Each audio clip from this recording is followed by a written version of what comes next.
सुख दुख दुहे जाला भाई पड़ी से मैंने हाथ धरा धरी आसती ठीक जमती दिन राति भली भल आ मंद भली सुखरे अत्यधिक खुशी हो कारण परवर्ती मुहूर्त दुखर ज्वाला को सही पारि दुखरे भी बेसी दुखी हुआ कारण सुखर समय आसवा जाए अपेक्षा करि सुख और दुखरे समज्ञानी हो कालीर सुख आजिर दुखरे परिणत होइछि माने आजिर दुख निश्चय सुखरे परिणत हो चलंतु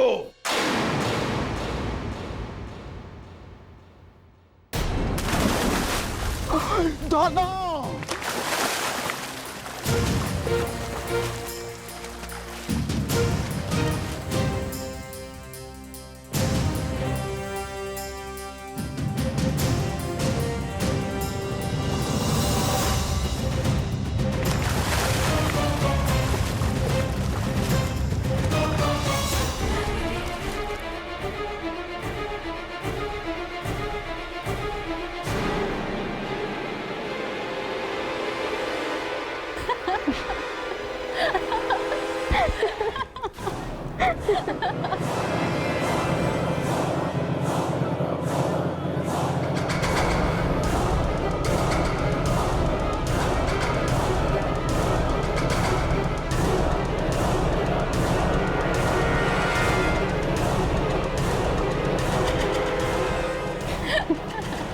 अंध तो पुत्र अंध से काले काले अंध ही होता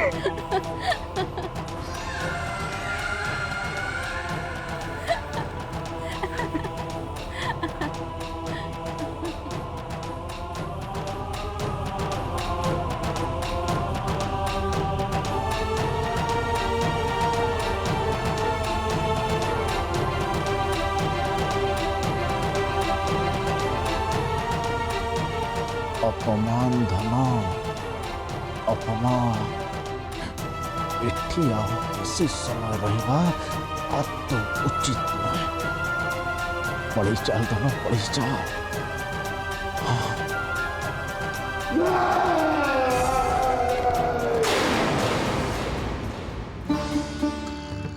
राज्यस्तर यज्ञ सकल श्रेय तमर वासुदेव तम बिना उपस्थिति रे राज्यस्तर यज्ञ सफल ही न था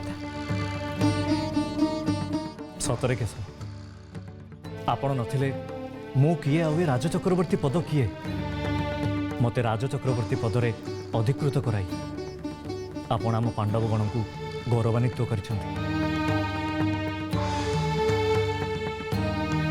यह मोर इच्छा नथिला संभवतः इंद्रप्रस्थर सुरक्षा पाई प्रकृतिर इच्छा थिला मो मनर किंतु भय हो दुर्योधन कर्ण जदि अपमान को आउ टिके गंभीर भाव में चिंता करते ताहले ताहले जेकोसी मुहूर्त से युद्ध डाकरा दे दे पारंते क्षत्रिय पाई युद्ध डाकरा किछि नुआ कथा नुहे प्रति मुहूर्त रे क्षत्रियटे युद्ध पाई प्रस्तुत रहिबा उचित आपण साथी रे थिबा जाय मो मनरे अणुमात्रे भी भय नहीं क्षमा करिवे धर्मराज मु किंतु आपण मानक गहन रे आ बेसी समय रही परिबिनी अर्थात तमें कौन द्वारिका प्रत्यावर्तन कर हाँ द्वारिका रे अनेक कर्म मो अपेक्षा भ्राता बलराम मो उपरे अनेक दायित्व देइथिले। मो अनुपस्थिति रे से कार्य सब संपादित हो पारिबनी।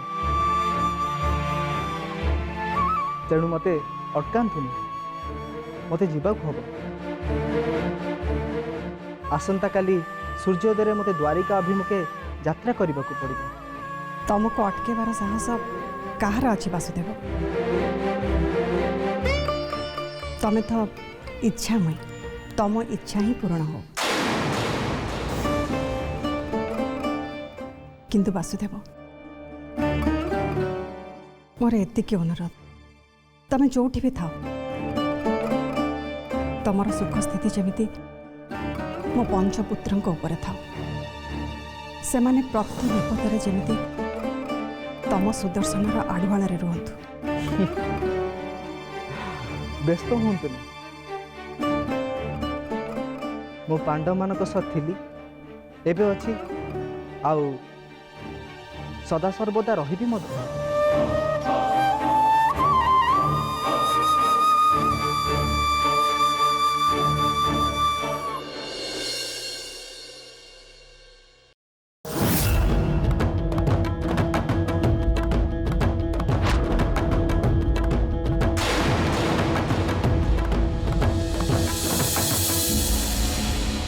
अंधर पुत्र अंध, ये अपमान मु सही पारुनी मामा श्री।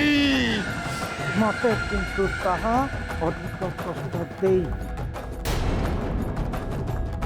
मते सबुठु अधिक कष्ट है भरा राजसभा सम्मुख सैनिक आउ अंगराज कर रही हस्तिनाथ प्रत्यावर्तन करवा। ए सबुर कारण से गोविंद। नारे धन ना, गोविंद तो नाम असल रे तोर शत्रु हेले से पांडव। हाँ, से पांडव गण तोते विषपान करे ना ये कथा सत्य, किंतु से विषपान प्रस्तुत अनेक दिन पूर्व इंद्रप्रस्थर एक गोपन कोठरी केवल आपण पितामह सेठी नीरव रहिले मामाश्री। ता न हेइथिले इंद्रप्रस्थरे रक्तर नदी बहितांता, वीर शून्य हो जाइतांता से भूमि। धन जहा करी पारिनु से कथा चिंता करी मन उणा करना। आगकु जहा करी केवल सेइथि पई योजना करिच योजना। हाँ, राजस्व यज्ञ करी आपण पांडव मान को धन्य करदेले भ्राता। आम पांडव वंश आपण पाखरे चिर ऋणी। हाँ, पांडव वंश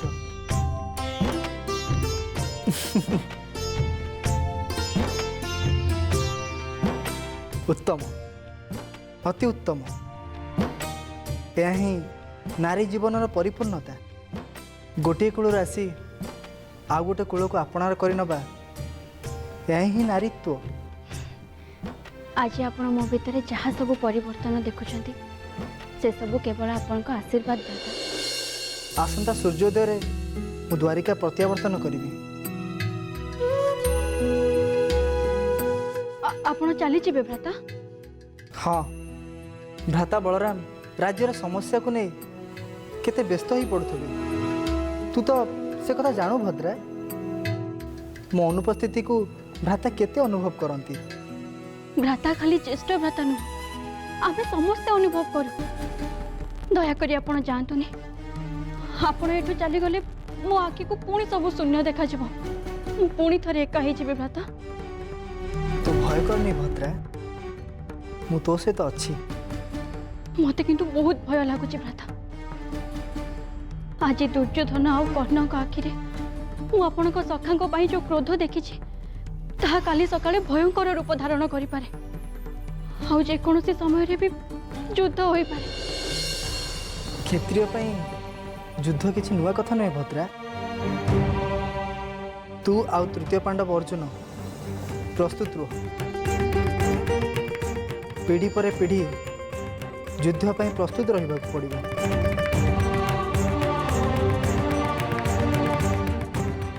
ଆଜି ହେବାକୁ ଥିବା ଯୁଦ୍ଧ ହୁଏତ କାଲି ସକାଳେ ଆଗାମୀ ପିଢ଼ିକୁ ସାମ୍ନା କରିବାକୁ ପଡ଼ିପାରେ। ସେମିତି କୁହନ୍ତୁନି ଭ୍ରାତା। ଈଶ୍ୱର କରନ୍ତୁ କୌଣସି କ୍ଷତ୍ରିୟକୁ ବି ଯୁଦ୍ଧ କ୍ଷେତ୍ରକୁ ଯିବାକୁ ନ ପଡ଼ୁ। ଯୁଦ୍ଧ ଅନେକ ବୈଧବ୍ୟର କାରଣ, ଯୁଦ୍ଧ ଅନେକ ଉଜୁଡ଼ି ଯାଉଥିବା ସିନ୍ଦୁରର ସ୍ୱରୂପ। କିନ୍ତୁ ପରମେଶ୍ୱରଙ୍କ ଯାହା ଇଚ୍ଛା ତାହା ଅବଶ୍ୟ ପୂରଣ ହେବ।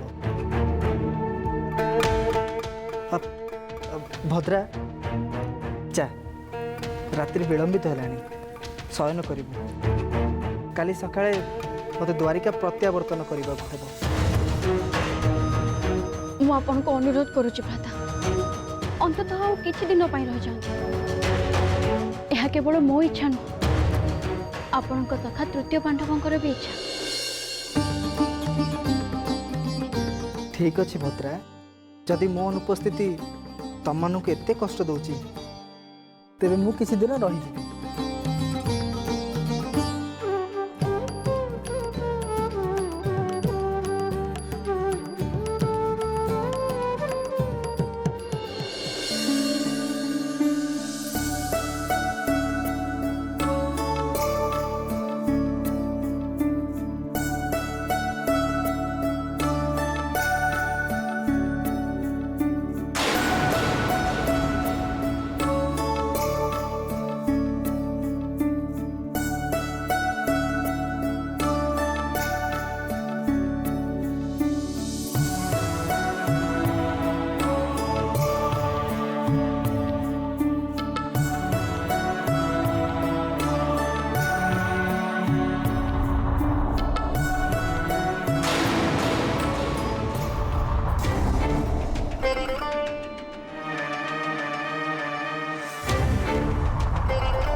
କେମିତିକା ସ୍ୱପ୍ନ? ଶୂନ୍ୟରୁ ଏକ ଆଲୋକ ରଶ୍ମି ଆସି ମୋ ଶରୀରରେ ପ୍ରବେଶ କଲା। ଏହାର ଅର୍ଥ କ'ଣ ହେଇପାରେ?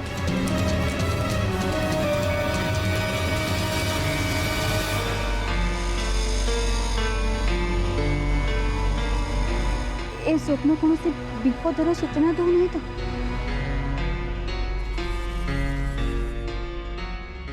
କିନ୍ତୁ ଏ ସୂଚନାଟା କ'ଣ?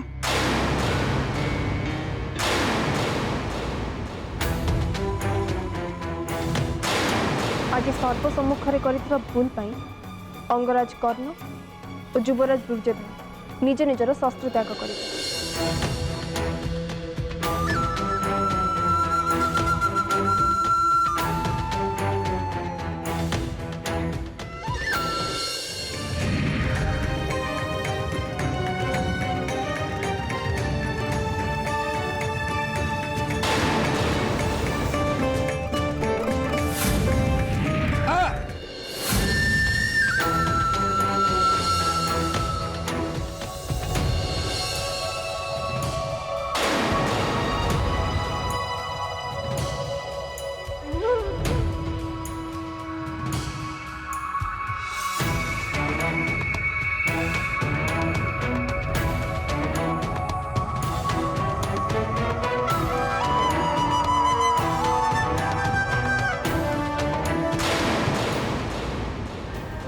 द्रौपदी तमें एत कठोर केमिति हो पार मु स्वीकार करुच्ची कौरव माने पांडव मानकर शत्रु किंतु तार अर्थ नुहे तमें कौरव युवराज को एमिति व्यवहार कर अंततः तमठू मु एसबू आशा करूँ अवश्य यह सत्य तमें मत भी बहुत अपमान देछ किंतु एथर दुर्योधनर अपमान मो अपमान सह समान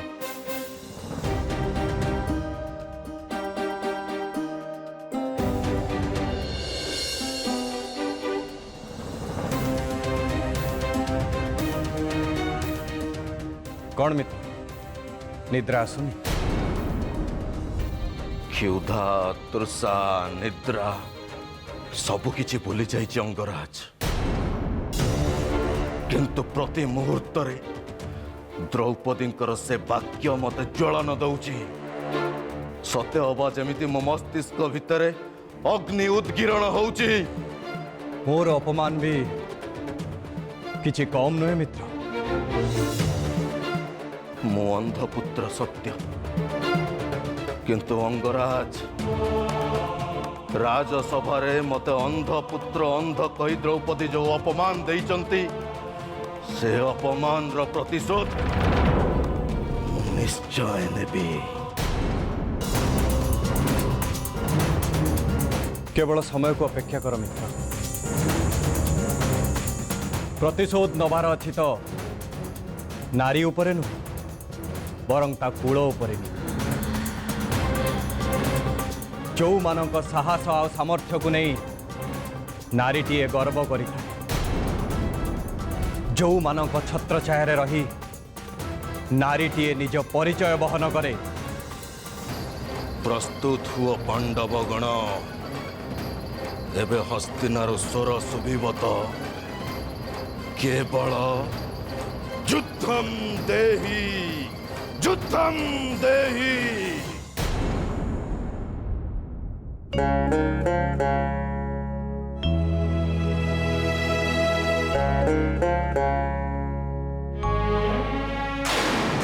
क्षत्रिय युद्ध किसी नुआ कथा नुहे भद्रा तू आउ तृतीय पांडव अर्जुन प्रस्तुत रुह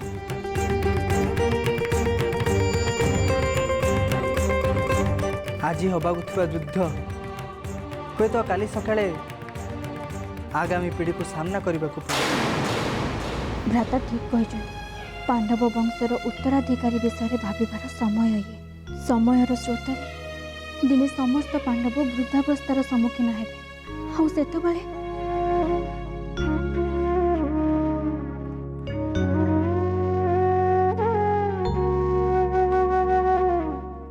इंद्रप्रस्थ को सुरक्षा देवार सामर्थ्य हुए तो सेमानकर नथिबो तेबे सेतबेले इंद्रप्रस्थ सिंहासनर अवस्था कौन हम किए दब इंद्रप्रस्थर सिंहासन को सुरक्षा किए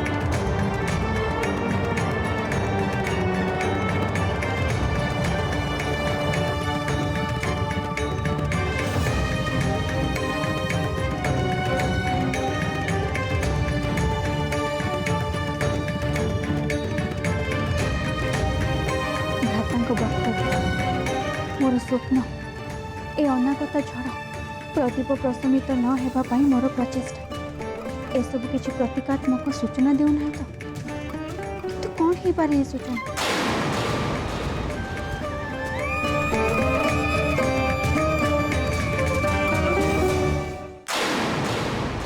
प्रियपुत्र मानकबिंद तुमर ये नीरवता तुम पिता को अत्यंत कष्ट दौची पुत्र तुम नीरवतार कारण कौन आमे जानिनु मानकबिंद किंतु तुम अंध जननी से अत्यंत चिंतित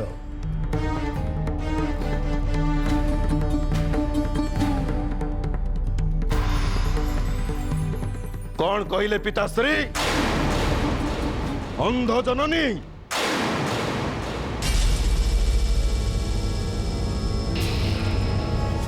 कौन सी भी संतान चक्षुरे तांकर पिता किंबा माता अंध होई न थांती।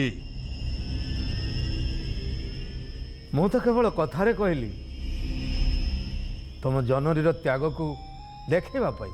ଆପଣଙ୍କ ପାଇଁ ଯୋଉ ଶବ୍ଦ ଭିତରେ ଜନନୀଙ୍କ ତ୍ୟାଗ ଦେଖାଯାଉଛି ହୁଏତ ଅନ୍ୟ କାହାକୁ ସେହି ଶବ୍ଦ ମଧ୍ୟରେ ପରିହାସ ଦେଖାଯାଇପାରେ।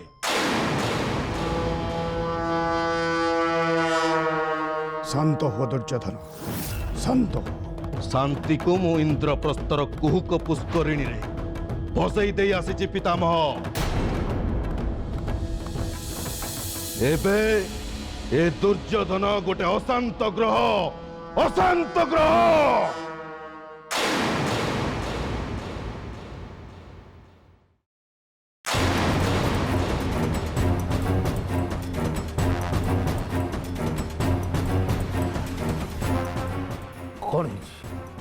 कौन है दुर्योधन?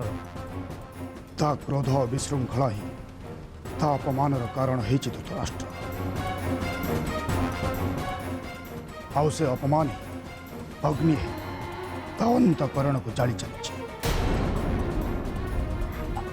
कोठी पितामह